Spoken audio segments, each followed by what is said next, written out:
Na say the hana mo de ma be show. Yeah. Say afufu from mu.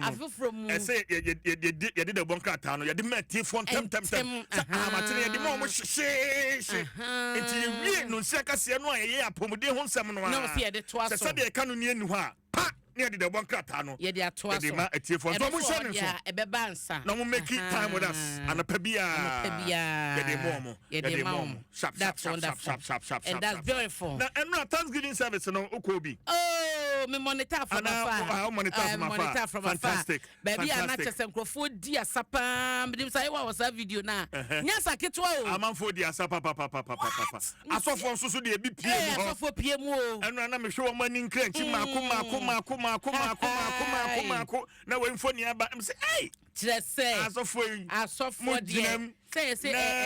enase asori. Omampani ka say enche bia one asofo no be san hyiam na ode aseda sonko. E dia momo no. Oti dede no ekọ so ho. Meti ni nyina. Say eno ade ne de eye kwan ho enti yen hyedan na mase kwan sonko so. Na mom ye nimu hia na eno no ye wi aseda. Eti eno ade asofo akunini eba oman Ghana mu pa na yesi ye ka asofo asema menim sofo bi amahu no ho oman yade so mo an kai oman mpai bom na nyame adom se chief imam no no aso ho bi fe ma dwumadie ne koso wo hwe at a point na president na wo di asate say wo him koba se ya na first lady no aso him say na vice nso di akire na efe fita nkwa na Sunday mo ma ye fita baby abefa bia nti na efede na ni nyina na eya seda yo mo de matwedi ampo ba se yadom nom ye nyina na ye kambom de aseda na ma so ama afi atwamu abato no aye asumdie na ye wo baby a yadui tisije eno ho asem da bokati abo ho nsem bebre na samba kwa mani gye ye enuane a senior high schools no wo se ko ya mampani ye se wo se obeka ya last year honorable Dr. Brenda Champon ona na oye agric minister ebra ope eba ya ma awiammo na omo edua anuane ne ade ewo esoro ho na manta hodo ni bi mu no ni nyina hye enam so krompo mo de taboto so se wontumi export ye greens kakra na wo ha se wontumi nkran fa nko bi man so nti de wo mu na no ena ye bedi wo ye ho na se omosan so kra nuane bi ba ya no mo de kwasa me honom na enuane na antumi anye yi no se nka be na enkofa ekom ne ade ma ena se sa nuane ni nyina no aka wo port enti eno no mampani mahama as chief of staff ye Julius Debra esa won hwe so ne Ghana Education Service omo be ka bom na sa nuane na beka warehouse na nimanim ya no omo cheche mfa nko senior high schools no na omo nya nuane ma kwada no na say omampani washase ya ne sa wobadwuma no na ye kan say na sije ye di nuane no ekodo charsefo ye nuane ni hono ma na omunya hoode bebo ya manem ye tie sese nuane ni hono se nuane no so kọ na ye te so omankasa chars members ni bi so wie nuane no koton ya enye ba ko nya mienu nya miensa sa hodo a eso nuane ne kono ye no so munya hoode mra bonte meka ne sei e ma yente e me kondem omankasa hofo no a ebo sa bra no anano na me ni pani bi din I mean of air na me tell say all of a sudden looks like chance for omanya no omano abapa ya omokasa so ahode no omanya de kasa no mo nkoma no ntum dabi se koyi a womonka enkoyi nsusu a womonka ye de nuane ne bre womo no mo nkoma no ntum aduane ne ba womo nhwe se mmofra no ba mo aduane na di pepepe na sakwabase ensem trofon so tumi duadua mu kwachi obi on several occasions na ya che wo mo asije milk cutting ne ade tomato paste hwan ni nyina no omaso free schools ni mu ade ko ni nyina aka wo be da manuane no short no eti saba no sa no a sade ne mampane animanim yo so we no emergency animanim ya no e wo se de sanuane ne ko na yɛde kɔma school fo nkwada no na wa yɛse fa setɔ ne ade ade kɔ sika de fie na ade akɔ na no pɛ meka so bi wɔ ba wakɔdu school mu dada tafe ne yɛbɛsan ma no yɛde ɛmo gari no ne setɔ de bɛma ne ka yɛde akɔma no ana nti mampani sa na mo yɛ watue ɛyɛ nyɛ sɛ ɔkyɛ bi kwa mo betumi agu hɔ no ma na kɔ espa ɛyɛ na ɛno so no ɛde ka ɛneba nti no ɛyɛ a step in the right direction yɛde na se abata for mo mas ɛwɔ senior high schools ni nyina no ɛde na se ɔmbɛnya aduane adi ɛno ɛho asɛm CJ ɛno so ɛtwagu ɛno akyi so no Thanksgiving na se hɔ no ma no nso ɔkasa de fa National Cathedral anɔpɛ no bi bisasa nya bia na se cathedral no ɛnyɛ $58 million bi ma na sɛ onya nte ase a National Cathedral no ne the plan na da hɔ no na sɛ nkɔmɔ yama na be tourist site a wiase nyina bɛba bɛ hɔ nsra aba bɛbɔ mpaye no na sika mo de to ho a na mo de bɛyɛ sa project ne $400 million na for now no ba bia duru no amna na da hɔ ne ho iron roads any project ne ba bia duru no sika $58 million any sika o ma invest e wɔ sa ɛyɛ ɛhɔ nim eti enchichemu no anan nchemu no say sa na tie okay eti osha project na nkasa ne sika na bedia and esa $400 million no but now see kasa ide ohunu no e wo hono no CJ amra no eda ho no ene ho iron rose good concrete ene ade no mo ye no na consultation chese edroso wo hwe yewura okuje to black ora fo adwuma ma ye ne ho krato mo de aba no a o ma breki sa $58 million a ye kan no ene ma bi esese mu e ma no ba sa enti eno so mampani chese sika seye na obesa charge no ma se emu hwehwe mu ase na yahunu se sika na akosem no value for money because oman sika and ye dia kwakosem ba ko mampani kan ya mani je ho and the relocation of the National Cathedral of course se ba se aban yi betwa so asia ye nsi no kroni mfimfin ba bia ajaje fo na dan ni nyina guo no ye nsi ni ho in fact ebeboa kra ma krono emu abie because temakwan so dodo wa kwan so do wenya ho nsase guo bebre yeah, even this project kakrakai akohona hono so so den abie enti say e be relocate here. I think it's a step in the right direction. Of course enti when niema nsam kakra e free enase asoy ni mu e baye en ya bobo bi so ama wahunu na CJ me de wo call Ghanaian Times abokrata mu a menim se by now wate asemesi e wodwura entotro so emabun titi wa senkafo bufu ye eko police station CJ eko sese hon mu nyina edwura entotro so empotema no wa asante ene ahafomantem ni mu na basabasa yo nyina no ye niema bi chese wo hwe edwura ho de ise ya yesa brante ba ko a ono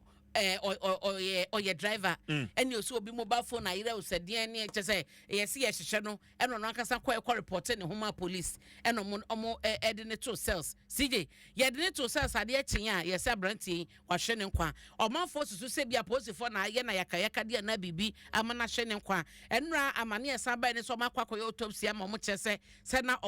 osa ewo ne so osa ni munu ano so ahu na chese ko wi achi krompoda of moja ehu sem ye bebre na so abusua ne chese mo de wo mo so autopsy report yakopa papa na hu de ku no ana chese wo osa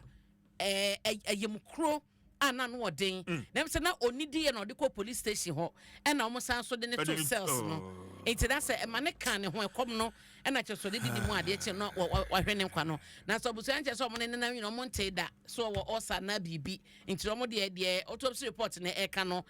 wo mu enyintum wo mu hu se bia posifo na ye bibi eno da nche so asija table mpotem won so say ufi edwura na ututomu na kopia manten na fei o ko atebu and it looks like nan saying sa stretch no news from hwa papa we back I said that me kwa atebu ai bae na report of armed robbery attacks e was fine so emu na nam so a 75-year-old driver armed robbery sa kokunu a ahomachi 530 nam so a driver for akwa say atebu police station ha say cars ni anyina and na me hwe video me say Jesus but see me to some extent no omo case say so unu say police for na wo honom no emmo mo bambo mu omo dia na omusika de MTT di no but Asemba say na kwose police station enti we no we expect say police station for from amo ana mo betumi atena ho without police presence mbetumi atena ho mamba mo bambofo I saw a video ni bianca de to so man so CJ the extent of damage is serious one cause to a police station when serious. It will say police station we and say ABC e ma me krobo eno so before by fly ni say bia eno mo kwa say police stations e say papa ho nyama nyina na police for mo bag so ko he afedru baby no mo na mo say to nsa e police for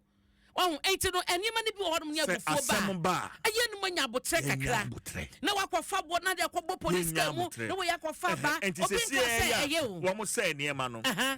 na den na nipa no free mu no na wanyane ana am Robert no ma free kwine so na am Robert no ma free kwine so it is true kwine so ye hu eda mea najo ye free adai so ye koye the big debate wo ho sada no ana me mi tu car ana me kwa table but as at 9:30 10 nyina na ye nam sa kwine so na me yam hihye me na course ba sije we okay na unam kwine so a hu checkpoint debi enti eya wo nko a obedru ba bi na so bi ya obi I'm not a checkpoint or Hannah says, I honey dear. Let's just say a bomb pay chapter.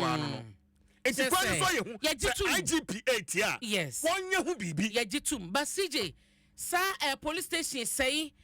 na unim sate was a police for crowd mujani fi kronimo. Yeah. Suggest na kwa mo kame attention. Well, yenya botre na nam sa se police for ye ni omote nti se ja se ye fa mo nya hwe ase ye muom.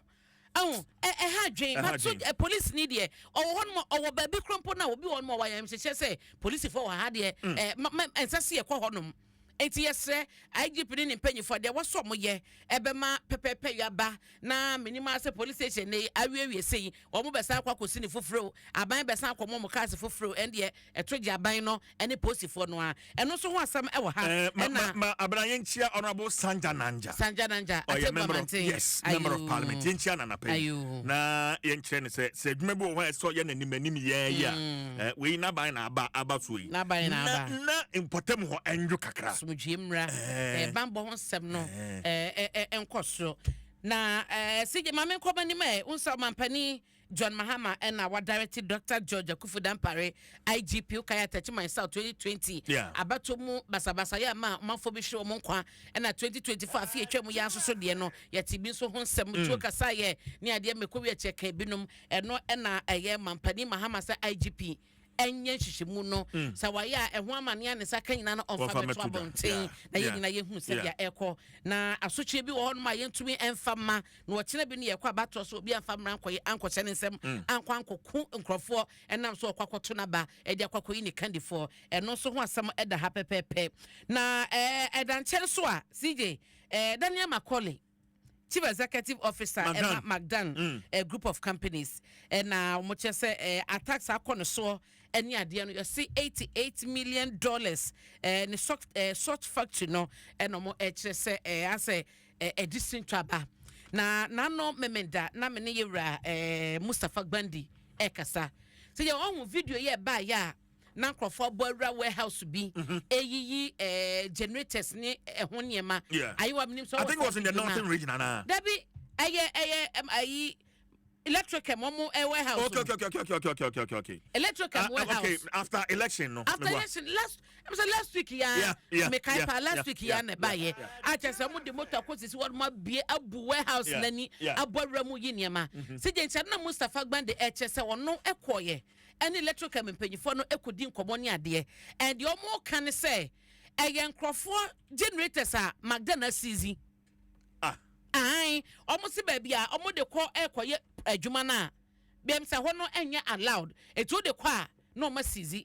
eno ne asema Mustafa Gbande ekan ye na me da kokrantu bi dwumade so asempa wo so ono akasa kwa mampanyifo bi eda adwuma na no kire say sa na tie nti the narrative nam say yendi se manyoko no mabun bi no makobo asem obi private company yi niema no ayen krofo a omo CZ wo mo generators and the mu a emu unu say ne say abaya sesa esan say mri bi atwam no na so wo bambo ne asrafo ne postifo nyina ebo ne ho ban nti no mutumi nya access enne no omanya sa access a omudi edi dwuma no nti no nchemu ode ba senya NDC fo ne mumu no eye omankasa generators a papa na CZ ena wo makwa wo age wo made no nti eno no ho nsem no em say ayoha ede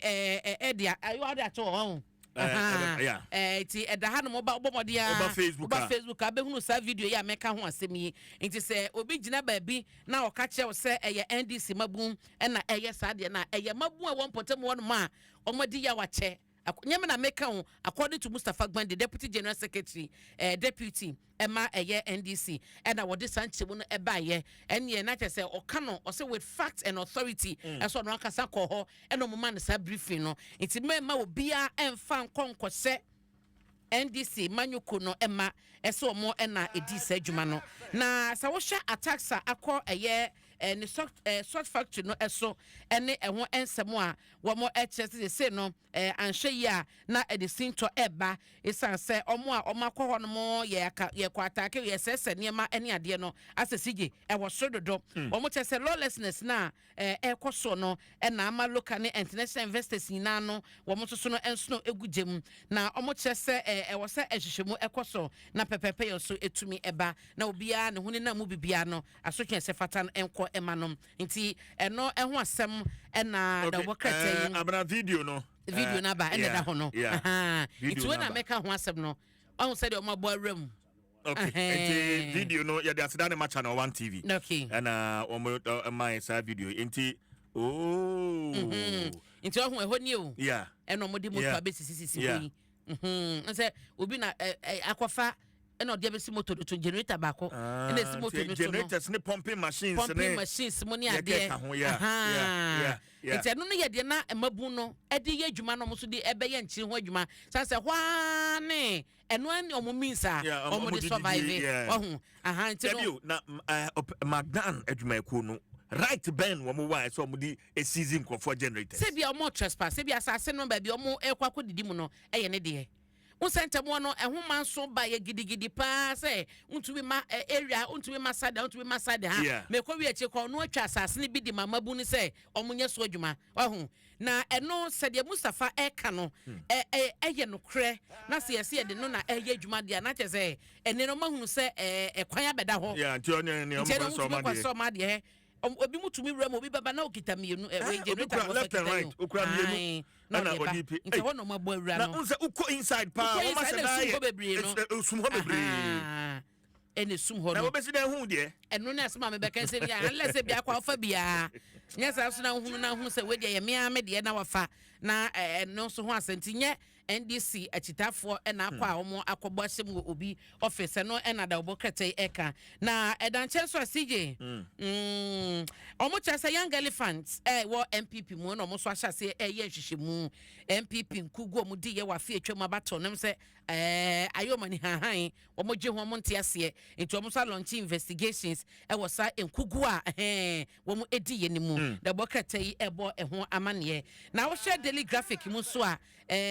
nefa etoso edu miensa ma mekọ ho na memo omudin ni nyina na afi we no mo se efre omo Global Volunteers Corps GVC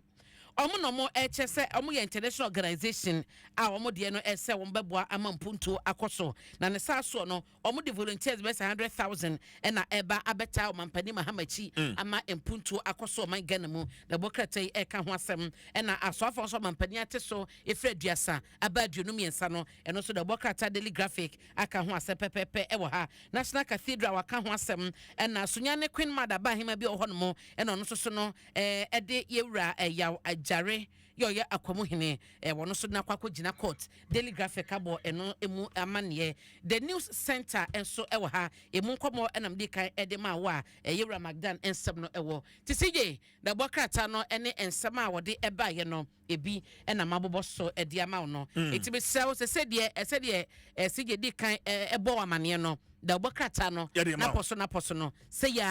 anapano a ne de ebeba na happy birthday